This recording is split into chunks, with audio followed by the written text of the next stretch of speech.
Hello, you're live at the BBC Sports Centre with me, Chris Mitchell. Coming up for you on Sportsday, Welsh Mountains. The nation's rugby heroes are being celebrated in Cardiff Bay. It's hugs all round for England's women, but where's the bonus for their big win? And give him a big hand. The long wait is over. Rory is back winning.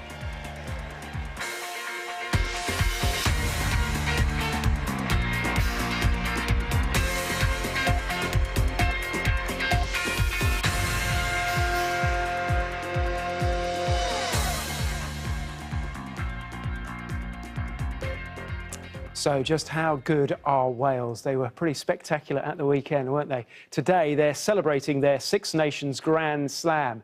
Their win over Ireland at the weekend completed their undefeated campaign. And it completes an amazing period for Warren Gatland's side. 14 tests unbeaten and second in the world rankings. No wonder they're having a party in Cardiff today to celebrate. And Katie Gornall is there for us. Yeah, they love a party here in Cardiff, and it's been going on pretty much non-stop for the past 3 days. This is the more formal part of the celebrations taking place here at the Welsh Assembly as the sun is just set here in Cardiff Bay. The team and the staff are on stage at the moment. It's a very buoyant crowd of hundreds that have gathered here, and of course this is all because of the fact that Wales secured the Grand Slam at the weekend with that dominant victory over Ireland by 25 points to 7. It was a great performance all round from the team, but you really have to congratulate Gareth Anscombe as well in that game, because he was a standout performer, kicking 20 points in that game. Now, just before he came out on stage here, we managed to have a quick chat with the fly half. This is what he had to say. It hasn't really sunk in yet, to be honest. It's obviously been a whirlwind 48 hours and haven't had much sleep, to be honest, with a few of the rest of the boys. But, you know, to see the turnout today, you can sort of see you know, how much it means to everyone, and it's nice to put a few smiles on faces. And, you know, look, the turnout's fantastic. We're lucky we get such tremendous support, and yeah, it's nice to see a few kids wearing, you know, some Welsh jerseys around the place. So it's a special weekend. Well, you mentioned earlier, Chris, the achievements of Warren Gatland, the Wales coach, a record third Grand Slam for him. He's on stage there now. I think they're having a quick chat to him, so we should be able just to listen in and hear what he's saying. It's not in a great place. Yeah, but there's nowhere to go but up, isn't there? So it's easy to come in with something like that. But I've loved my time here, and what's made it easy has been you people have been so friendly, so welcoming, so hospitable. Thank you very much.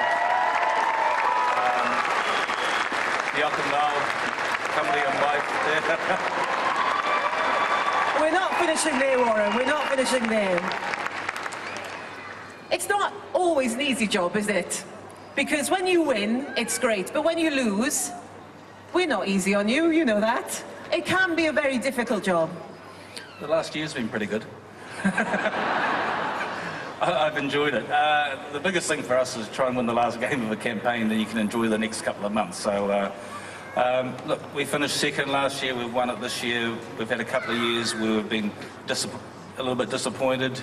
We've 3 Grand Slams, a championship, a couple of seconds. I just think, you know, this group of players that we've got at the moment are pretty special, but what we've achieved as a group, I think it's been fantastic over the last 12 years, and hopefully they'll continue on. And how motivated this group are at the moment, how much pride they have in putting on that Welsh jersey.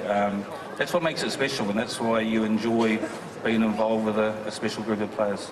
Jonathan was just saying, when you were 16-0 down out in Paris, your message was, don't panic. Was there more to it than that? I didn't feel like that. I felt that there was a try that was a bit soft in the first half, and Liam Williams went over the line, and that try was disallowed. And the message was that we've got to score first in the second half, and we got back into the game with Thomas Williams scoring, and then George North, and we're back in there, and we think we can win that from here.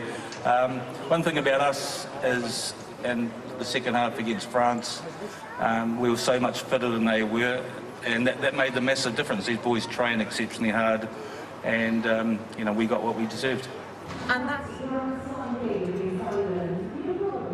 And of course, there is added poignancy to all of this for Warren Gatland as well, because he will step down as Wales coach at the end of the World Cup. This was his final Six Nations game in charge, and he really has transformed Welsh rugby in his 12 years in charge here. He's turned them into an unstoppable force. They're on this 14-game winning run, and how he would love to be back here in Cardiff with the World Cup trophy. And the form they're in at the moment, they do go into this World Cup in September as serious contenders. They do indeed. 7-1 chances. Katie, thank you very much indeed. They can't let him go, can they? Warren Gatland, that is. They'll have to. England's women completed a clean sweep at the weekend too. The Red Roses beat Scotland 80 points to nothing to seal a 9th Six Nations Grand Slam. There was a big crowd at Twickenham too. More proof that the women's game is growing fast. Joe Linsky reports. It's the first steps of a rugby revolution. The year England took the Women's Six Nations to a new level. In 5 matches, they've scored 45 tries, finished off with a cold-blooded 12 at Twickenham against Scotland.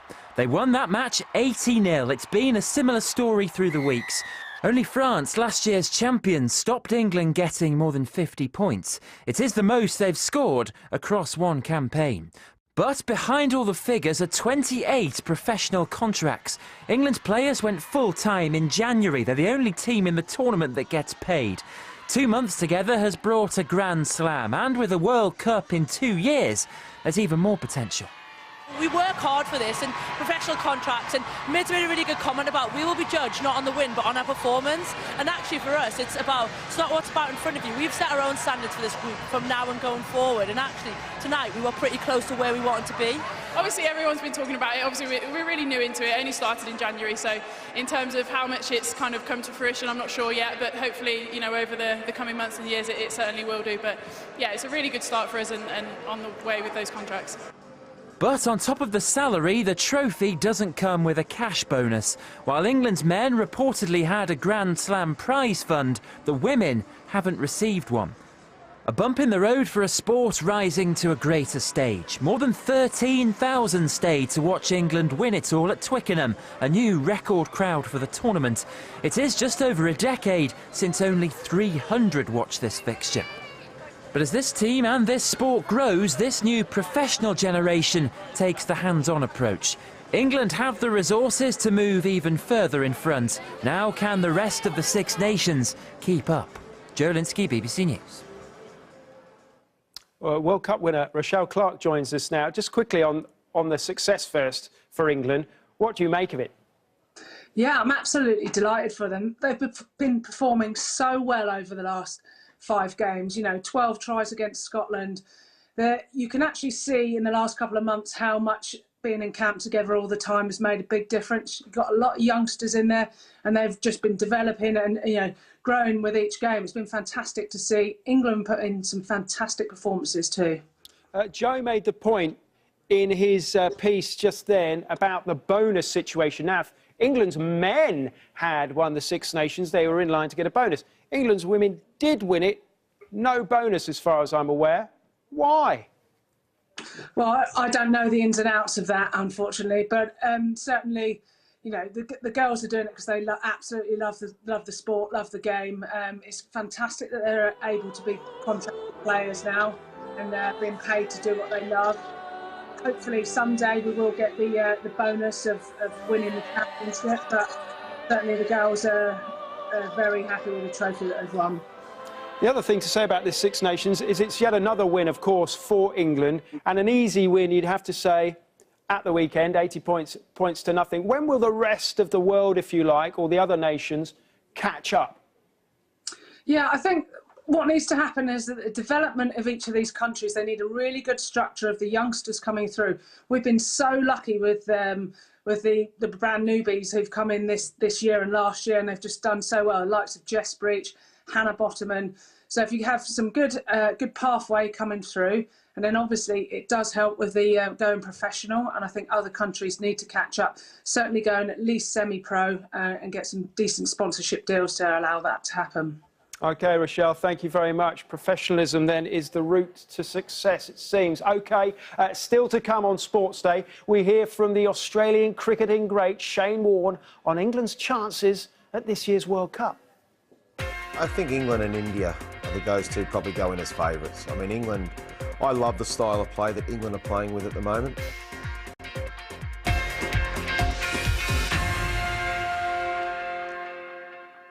Shane fancies our chances. Now, when was the last time that Rory McIlroy won a title? A year ago.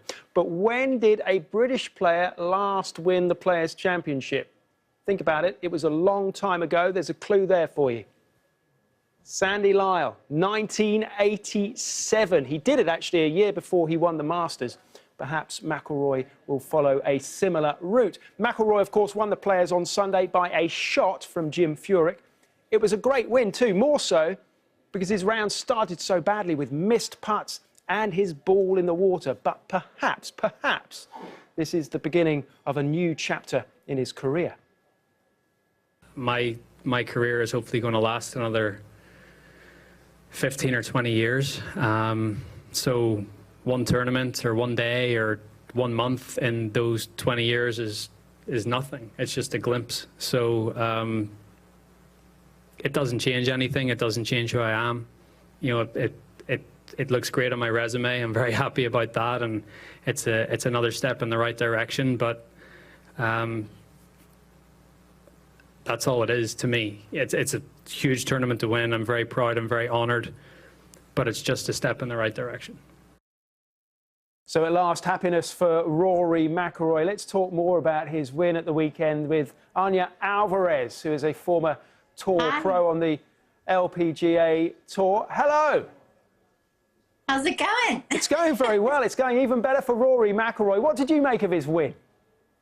I mean, I think obviously he's had a great year already and has put himself in contention at 6 tournaments already this year.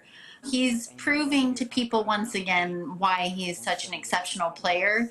And he's just this amazing talent. And, you know, you see him hit these shots that even the best guys on tour wouldn't even dream of hitting. And so him to pull off the Players' Championship this weekend was just such a fun thing, I think, for all golf fans to watch. People have made something of the fact that he wasn't in that final pair, as he has been before this season. As a former Tour pro yourself, what difference would it make, the fact that you weren't in the last pair and perhaps you went out slightly before the leaders, if you like? Yeah, I think sometimes that plays to your advantage because you can put pressure on the final group to, you know, catch up with you essentially. And obviously it was a really close tournament, but he was able to go in and finish with 1 stroke lead in the final round. And it's hard for people to play catch up than it is to catch up yourself. Yeah, and a lot now is being made of the fact that he is once again favourite for the Masters at Augusta. Now, people who don't follow the game might not realise that these golf courses around America, around the world, are all very different. Can you equate playing well at Sawgrass with doing well at Augusta, do you think? Yeah, I think you can, because it really just comes down to confidence, right? Like, we know that Rory has the ability to win any major, and particularly to win at Augusta. We've seen him be in contention. We've seen him lead at Augusta, but it's just a matter of finishing a tournament. And I think what we've seen with Rory in the past is his nerves get the best of him and not really stay present and maybe push the pedal a little too hard instead of just, you know, just taking shot by shot. And I think this year we're seeing a player that is a little bit more methodical, someone who isn't as aggressive from the get-go and is learning how to harness his potential and learning how to live up to his potential too. And so I think at Augusta we're going to see a different player this year. OK, let's have a quick look at some of the day's other stories. Sir Jim Ratcliffe, Britain's richest man, is expected to step in to save Team Sky. Sir Dave Brailsford has been involved in discussions with the petrochemicals billionaire for several weeks after Sky said they'd withdraw their backing. Chelsea teenager Callum Hudson-Odoi has been called up to the England squad for their upcoming Euro 2020 qualifiers. He's still yet to start in the Premier League for the Blues. and thought the under-21s boss, Aidy Boothroyd, was joking when he broke the news to him earlier today. Chelsea, meanwhile, have complained to UEFA after they say Hudson-Odoi was subjected to racist abuse during last week's Europa League tie with Dynamo Kiev. Chelsea say they're expecting UEFA to conduct a full investigation. Afghanistan have beaten Ireland to record their first ever Test match victory. Afghanistan started the day on 29-1, chasing 147 for victory and made the target with relative ease.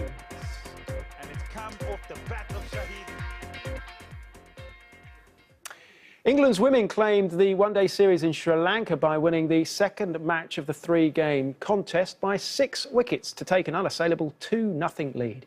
Henry Moran is there for us.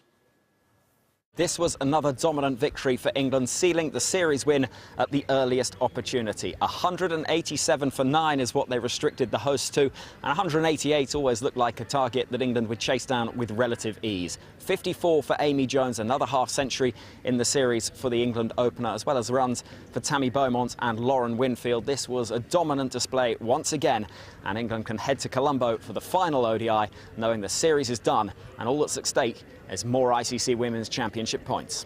You can't underestimate anyone in world women's cricket at the moment. You know, the standards just getting better and better, and Sri Lanka have some brilliant players, and so yeah, we definitely haven't underestimated them. And yeah, I guess we came in as favourites, and it's brilliant that we've won in such good fashion. England will have expected to win this series with ease. They've done just that. Perhaps disappointing from the host point of view. They haven't managed to make things a little bit closer in the first couple of one-day internationals. Sri Lanka very much one of the emerging sides in the women's game. England, of course, the 50-over world champions. Next up is the final ODI in Colombo. The hosts will be hoping that perhaps a few more spectators will be able to make it in the capital city, and perhaps they can perform just a little bit better against the dominant England side. India and England are favourites for this year's World Cup. That's if you believe this man, Shane Warne, and the bookmakers who happen to agree with him. He's been talking to Rob Bonnet ahead of the tournament that starts in May. He almost sounds as if he thinks England are more like Australia than Australia. I think England and India, I think those two probably go in as favourites. I mean, England, I love the style of play that England are playing with at the moment. I think they're very well led by Owen Morgan. I think he's instilled confidence into their team, where they just go out and play, and they're super aggressive, which I love. Their bowling's got variety. They've got 2 spinners. They've got pace. You know, they've got a very, very good side. So I think England and India go in as favourites, but I think Australia are just starting to find their form. You know, to be 2-0 down in a 5-match one-day series against India in India, to come back and win 3-2, chase 360. I think now there's a bit of belief in that Australian group that they can win from anywhere. And I think there's also, I don't think too many international teams were fearing Australia or worried about us playing Australia. But I think now they're just starting to say, oh, hang on, is Australia starting to play well again? We're starting to worry about Australia. So that's a good thing for Australia. Steve Smith's not a bad guy. He just made a horrible mistake. And we all make mistakes. So I think Smith and Warner will come back very, very strong. I think they'll be hungry. I think they'll be determined. I think they'll be very, very... they'll have a lot of... They'll be out there to say, this is how good I am. I've missed this game. They want to show how much they missed the game. They want to show how good they are. So I expect them to come back pretty well. Shane Warne there. Let's return before we go to our top story. Wales Rugby Union side celebrating their Grand Slam in Cardiff. Go. We would like to thank you very much. Diolch yn fawr iawn I chi am eich cefnogaeth chi yn ystod y bencampwriaeth. The Wales management, the squad members, they all want to thank you for all your support throughout the campaign. Diolch I chi am ddod heno. Thank you very much for coming tonight as well. Dyma ni felly, diwedd y dathliadau. Tîm Cymru, diolch yn fawr iawn I chi gyd. Thank you very much. Homegrown alligator, see you later, gotta hit the road.